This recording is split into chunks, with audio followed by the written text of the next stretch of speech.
madaxweynaha jamhuuriyadda Soomaaliland mudane Axmed Maxamed Maxamuud Silaanyo ayaa maanta ka qayb galay munaasabad ballaaran oo lagu maamuusayay daafurka bilowga dhismaha wadada gobolka Sanaag. munaasabadan oo lagu qabtay goobta bilowga dhismaha wadada ee kantaroolka dhinaca galbeed ee magaalada Ceergabo ayaa waxa ka qayb galay wafdigii iyo mas'uuliyiintii kala duwan ee hogaaminayay madaxweynaha jamhuuriyadda Soomaaliland, marwada madaxweynaha jamhuuriyadda Soomaaliland, madaxda maamulka gobolka iyo degmada, salaadiin, boqorro, ganacsato, cuqaal, ardayda dugsiyada, ardayda jaamacadda, haween, dhalinyaro, shaqaalaha hay'adaha laamaha dawladda iyo kumanaan ka tirsan shacbiga magaalada Ceergabo oo jawi dareen qiiro wadaneed ay ku dheehan tahay madaxweynaha iyo wafdigiisa ku qaabilay.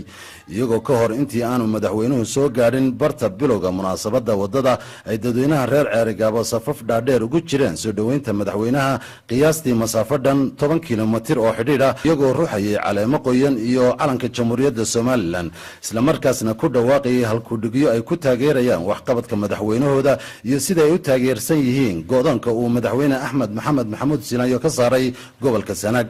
waxaa kaloo soo dhaweynta madaxweynaha si weyn uga qayb qaatay wagan kamida gamaanka fardaha oo baabuurta madaxweynaha dhinacyada ka raacayay, waxaana madaxweynuhu goobtii munaasabada bilowga wadadaasi uu salaan sharaf kaga qaatay cutubyo ka tirsan ciidanka qaranka ee fadhigoodu yahay gobolka Sanaag. waxaana ugu horreynba munaasabadii bilowga wadadaasi ka hadlay maayirka degmada Ceergabo Ismaaciil Xaaji Nuur iyo gudoomiyaha gobolka Sanaag oo labadooduba madaxweynaha uga mahad celiyay tallaabada geesinimada leh ee uu kaga rumeeyay riyadii reer Sanaag ay muddada dheer ku taamayeen. waxaa kaloo iyaguna munaasabadaasi ka hadlay dad aad u tiro badan oo isugu jiray wasiiro, boqorro, salaadiin, xildhibaano iyo guddida dhismaha wadada Sanaag oo dhammaantoodba ku nuuxnuuxsaday muhiimadda wadada ay Sanaag ugu fadhido. madaxweyne sanad gudihii shacabkiisa hadalkoodii uu ballan qaaday u rumeeya Axmed Maxamuud Maxamed Silaanyo baa la hayaa haddaanu nahay waa dooranayna 5 sano gudood ku dhisan. salaamu calaykum. leenahay wadadan Ceergabo ee maanta dhagax dhigkeeda aad u socotid haddaanu nahay reer Ceergabo diyaar baanu u nahay inaanu la qaybsanno ama aanu hormuud ka noqonno. farxad loo ah inuu halkan nala joogo madaxweynihii jamhuuriyadda Soomaaliland ee run ahaan ka dhabeeyay himiladiisii ahayd inuu la dhisayo wadada Ceergabo maanta uu halkan u fadhiyo. waan soo dhawow ninna kuma riyoonaynin in maanta qalabkii loo keeno oo madaxweynuhu dhagaxdhigii uu dhigay uu kaga rumeeyo qofkii ay riyo la ahayd, qofkay bayn la ahayd, qofkay kaambayn la ahayd, waa maanta aragtaan way ruugu kaga rumeeyey. ilaahay waxaan ka baryayaa sidii dadka hore sheegay inuu xarigga ka gooyo.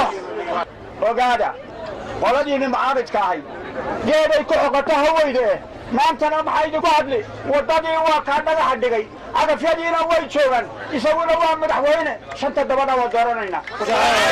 annaguna waxaanu ka soconnaa reer Boorama haddaan nahay. Ceergabo abaal bay nagu leedahay. waxaan isku dayaynaa inaan gudno. reer Ceergabo waxaa la yidhi haws nin la u galgasho tolna wuu irkiyaa. waxaan jeebka ku haynaa soo saaraynaa, idina waxa macalligiina ku jira soo saara. waxaan halkan maanta ma hadli karayo farxadayda aniga. riyadayadii muddada dheer soconaysay maanta noo rumowday.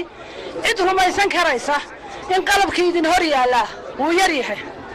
waxa kaloo iyana farxad ahayd markii u horeysay gobolka iyagu isku xidhmay, hore isuguma xidhnayn. maanta waxaan hambalyeynaya weliba maanta oo ay tahay maalinta harisiya xildhibaanada gobolka Sanaag laga soo doortay inaan goobjoog u ahaano in la bilaabay wadadii Ceergabo lagu dhici waayay kubaanku sanado. wadadii Ceergabo sidii la sheegay ee inta badan laga warramay waa la bilaabay maanta. madaxweynuhu wuxuu yimid bilowgii ee dhaqaajintii wadada Ceergabo.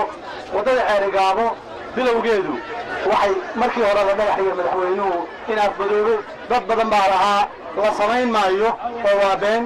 waxaanu samaynay oo madaxweynuhu runtii sameeyey in la sameeyo budgetkii oo golaha u gudbiyey baarlamaanka, budgetkii oo loo saaray xoolaha iyo gaadiidka way suurto gashay.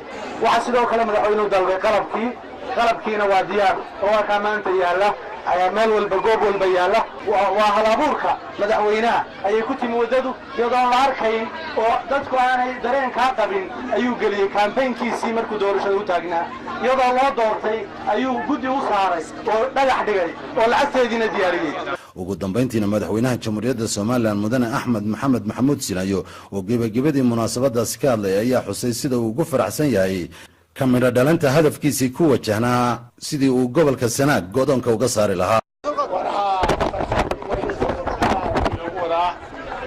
farxad way gaaraanaya maanta halka ka soo qayb gala xafladda tan aynu maanta wadadii Ceerigaabo aynu awsheedii ku bilaabayno wadada aynu xaqaynu ka soo bilowno aynu ogeyn wadada oo dalka say isugu xidhayso ummadda say isugu keenayso waxay dalkii dadka ku soo kordhinayso iyo qiimaha u leenahay aynu wada ogsoonahay waxa maanta isugu keenana marka waxaanu leenahay wadada aad baan ugu dadaalaysan oo ballan qaadnay sidii la sheegay qalabkeedii waa la keenay wixii loo baahnaa waa la keenay wixii loo baahday kalena diyaar baa mar walba la leeyahay sidii wadadaasi u hirgeli lahayd waxa la sidii wax kasta aynu kacday aynu soo toobi lahayd dalkeena iyo dadkeena isku xidhnaan lahaa ummadda horumarkiisa iyo isku xidhnaantiisa iyo midnimadiisa iyo horumarkiisa aynu ugu dadaalaynu samayn lahayd marka soo dhaweynta halkan lagu soo dhaweeyay dadweynaha reer Ceerigaabo nagu soo dhaweeyay iyo mas'uuliyiintiisa madaxdiisuna aad baan uga mahad celinaynaa.